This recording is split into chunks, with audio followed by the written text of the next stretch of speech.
بەڕێزانەی ئێوارەتان باش.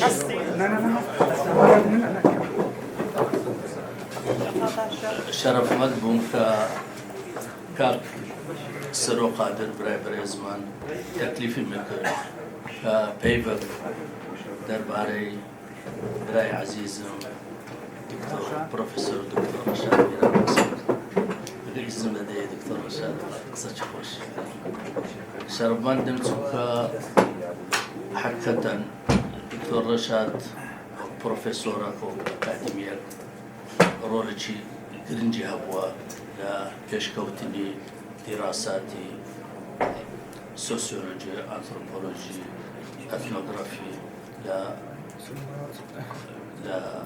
هەرێمی کوردستان حەزم لە جامعاتەکان.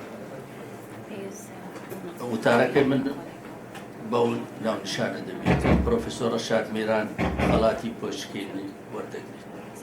لە ڕۆژی 4/11/2025 ڤلادیمیر پۆتین سەرۆکی رووسیا فیدرال مەدالیای پۆشتکێنی بەخشیە چەند بەڕێزێک لەوانە پرۆفێسۆر ڕەشاد میران ئەکادمیستی دیاری کورد وەک ڕێزلێنان بۆ پەشداریکردنی لە بواری ڕۆشنبیری و هونداروە زانست. پرۆفێسۆر میران یەکەمین کورد بوو کە ئەم خەڵاتەی وەرگرتیە و ئەم خەڵاتە دەدرێتە ئەو کەسانەی کە ڕۆلیان هەیە لە ژیانی کولتوری و زانستی. لە میانەی مەراسیمەکە سەرۆک پۆتین ستایشی پرۆفێسۆر میرانی کرد و داوای کرد فراوانکردنی دەرفەت بۆ فێرکردنی زمانی رووسی لە کوردستان. پرۆفێسۆر میران لەو کاتێدا کە لە مەراسیمی چەختی لەسەر پەیوەندی پولی مێژووی و کولتوری نێوان کوردستان و رووسیا کرد و ئاماژەی بۆی کرد کە ئەو وەک پرۆفێسۆرێک هەمان یعنی ڕەوشتی هەبووە بۆ کارکردنێکی بەهێز لە پتەوکردنی پەیوەندی لە نێوان کولتوری رووسی و کولتوری کوردستان. لە مەراسیمەکە پرۆفێسۆر میران سوپاسی بۆ پێزانینی خۆی بۆ سەرۆک پۆتین دەربری و وتارێکی بە هەردوو زمان رووسی و کوردی پێشکەش کرد. میدیای وڵاتی رووسیا بڵاویان کردەوە کە پرۆفێسۆر میران خەڵاتەکەی وەرگرتووە بەهۆی بە سەبەبی هەوڵدانی بۆ پێشکەشکردنی سەقافەتی کوردی، سەقافەتی کوردستان لە بۆ رووسەکان و پتەوکردنی پەیوەندیەکان.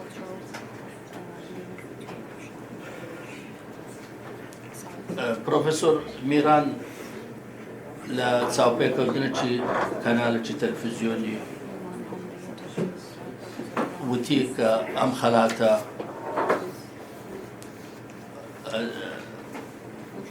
بۆی دراوە چونکە خزمەتی زمانی رووسی و زمانی کوردی کردە لە بوارەکانی خۆیان لە سۆسیۆلۆژی و لە ئەنترۆگرافی و ئەتنۆپۆلۆژی و ئامای بەوەی کرد کە بەرگەنامە گرنگەکانی رووسیا لە مەسایلی کولتوری و زمانی پەشدار بووە بۆ پتەوکردنی ئەو پەیوەندیە کە زۆر پەیوەندێکی مێژوویە و زەڕوریشە.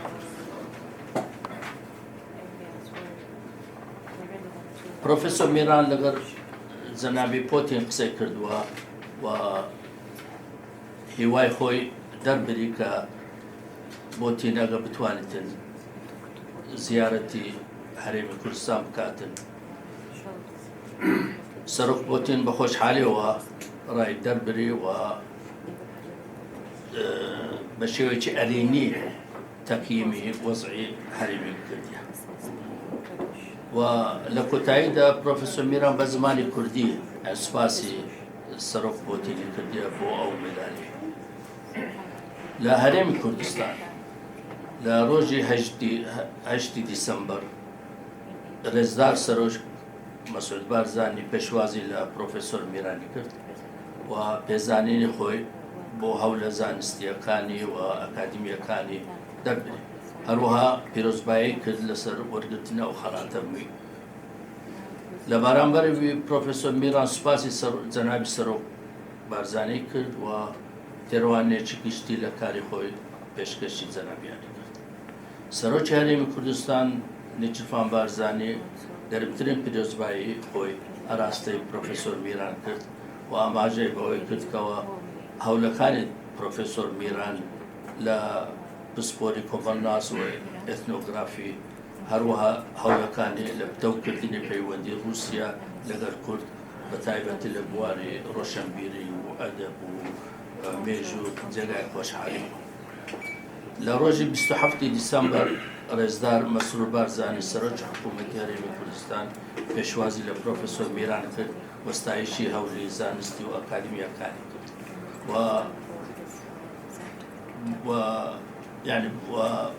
لە ڕووی فکریەوە و لە ڕووی کولتوریەوە تەقیبە کرد و پیرۆزباییشی کرد بۆ وەرگرتنی بێداری. یەکەتی نووسەرانی کوردستان لەپی هەولێر ئەم چالاکیە ئاماژەی بەوەی کرد ئەم چالاکیە یعنی وەرگرتنی مەدالیەکەیە دلیلی ئەوەیە کەوە پێشکەوتنێک لە سەقافەتی کوردی هەیە، پێشکەوتنێک لە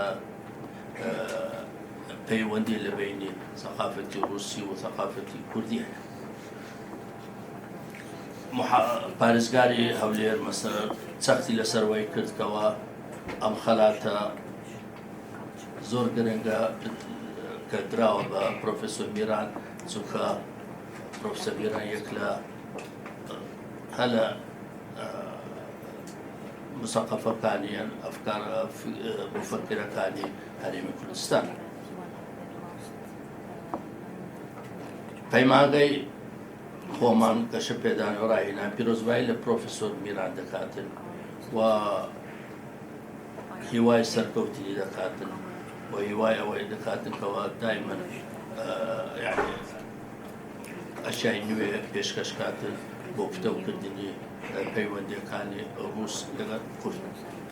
بەڵام لێرە پرسیارەوەیە هەڵوێستی وەزارەتی خوێندنی باڵا چۆن بووە، زانکۆکار هەڵوێستیان چ بووە، ئەکادمیای زانستی کوردی هەلوێستی چ بووە بەرامبەر ئەو حاڵەتە. جوابەکە لەوان بەجێدێنین و سوپاستان دەکەم و سوپاسی کاک سەرۆژ دەکەم.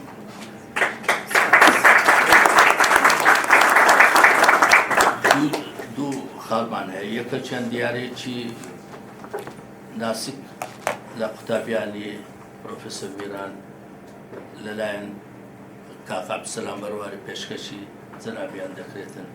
فەرموو کاک عەبدولسەلام.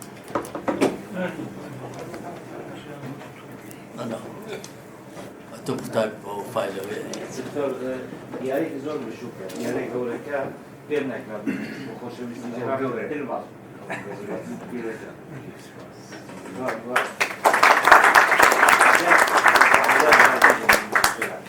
جناب زیدمەند و فکری گویا سێتێکی قەلەمە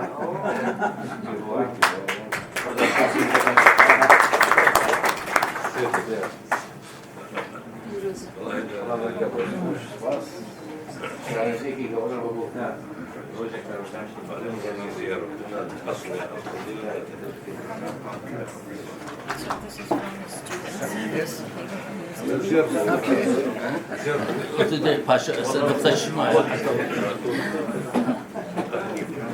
خالد وماويا بلس كاك سروك انستيتيوت بس كبولك بيشكشي بروفيسور ميران دكاتره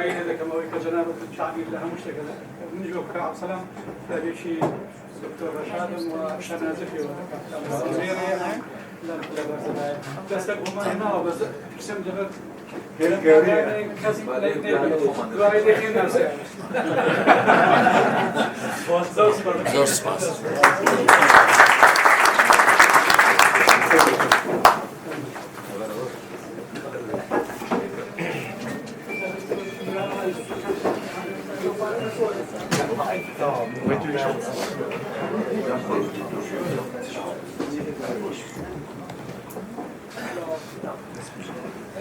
برایان خوشکان بۆ سوپاس بۆ ئەو هەستە بەرزەی ڕێستان منتان دڵخۆش کرد بەڕاستی هەرچەندە پێشتر من دڵی ئێوە خۆش کرد بۆ مەدالیە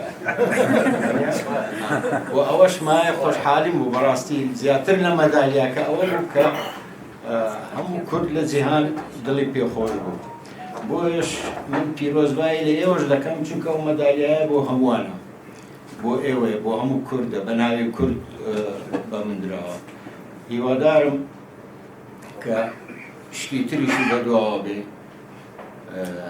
ڕێزلێنان و کاری گەورە و بەرهەمی زیاتر و بە پێزتر هەموو کوردان ئیتر بە هەر نەبێ لەو بوارە ئێمە ناو دەرکەین. سوپاس